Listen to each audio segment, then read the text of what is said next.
পার্বত্য জেলা বান্দরবান, যেখানে শহীদ প্রেসিডেন্ট জিয়াউর রহমানের উন্নয়নের স্মৃতি আজও লালিত। তবুও স্বাধীনতার পর থেকে শুধু 1996 সালের 12 দিনের সংসদ ব্যতীত এই আসনে কখনোই জয় পায়নি বিএনপি। প্রশ্ন উঠছে বারবার, কি সঠিক প্রার্থী নির্বাচনে ব্যর্থ হচ্ছে বিএনপি, নাকি এ অঞ্চলের মানুষই দলটিকে রাজনৈতিক বিকল্প হিসেবে দেখছেন না? এই সমীকরণের সত্যতা খুঁজতেই এবার আমরা পাহাড়ি জনপদ বান্দরবানে। গত 3রা নভেম্বর বিএনপির প্রাথমিক মনোনয়ন ঘোষণার পর থেকেই পুরো বান্দরবান জুড়ে টানা বিক্ষোভ চলছে।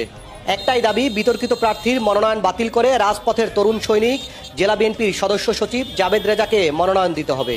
জাবেদ স্যার যদি নির্বাচনে না দাঁড়ায় আমরা কাউকে ভোট দেবো না। বাঙালি পাহাড়ি তো উনি তো ভেদাভেদ করে না। উপজাতি হলে কি হবে? তিনি তো, আমি ওনার সাথেও রাজনীতি করছি এক সময়, উনি এখনো খবর রাখেন না, কোনো কিছু রাখেন না।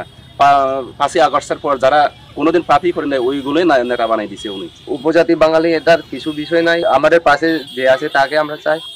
না হয় তাহলে কোনো ই নাই, কিন্তু আমরা ওকেই চাই, আমরা চাই না।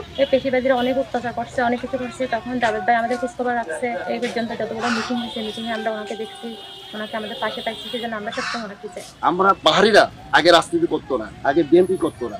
এখন যে জাবেদ ভাই প্রত্যেকটা পাড়া গিয়ে আমাদেরকে নেতৃত্ব দিচ্ছে, জাবেদ ভাই আমাদেরকে উৎসাহ দিচ্ছে, আপনারা রাজনীতি করো, সমাজ অর্থনীতি এগিয়ে আসলে উন্নয়ন করতে হলে আগে রাজনীতি করতে হবে। এই জামছড়ি ইউনিয়নের যে কোনো একটা পাড়া আগুন পড়ে গেছে ঘর, জাবেদ ভাই খবর নিয়ে ওনাদেরকে সহযোগিতা করে, যে কোনো একজন হাসপাতালে পৌঁছলে উনি খবর নেন। বিএনপি আসন্ন জাতীয় সংসদ নির্বাচনে বান্দরবান আসনে সাচিং প্রো জেরিকে প্রাথমিক মনোনয়ন দিয়েছে।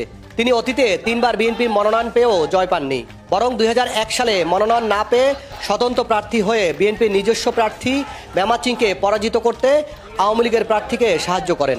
সেই নির্বাচনে তিনি পান মাত্র 14,000 ভোট, আর বিএনপি মাত্র 800 ভোটের ব্যবধানে আসনটি হারায়।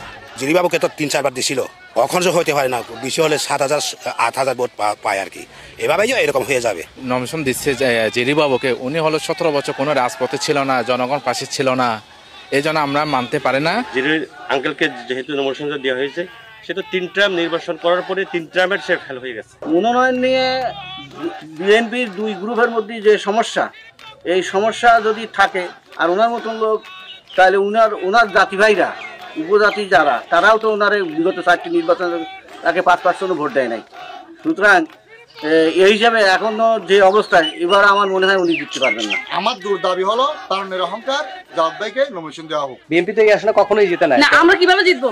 সাধারণ জনগণ যার প্রতি আকৃষ্ট হয়, যে জনগণের ভালোবাসা দিতে পারে, যে জনগণের মনের কথা বুঝতে পারে, সেরকম যদি প্রার্থী না হয়, তাহলে জনগণ কেন তাকে ভোট দিবে? নেতা জনাব মোহাম্মদ জাবেদ রেজাকে যদি নমিনেশন দিলে বান্দরবান পাহাড়ি বাঙালির সকল মানুষ তাদের মুখে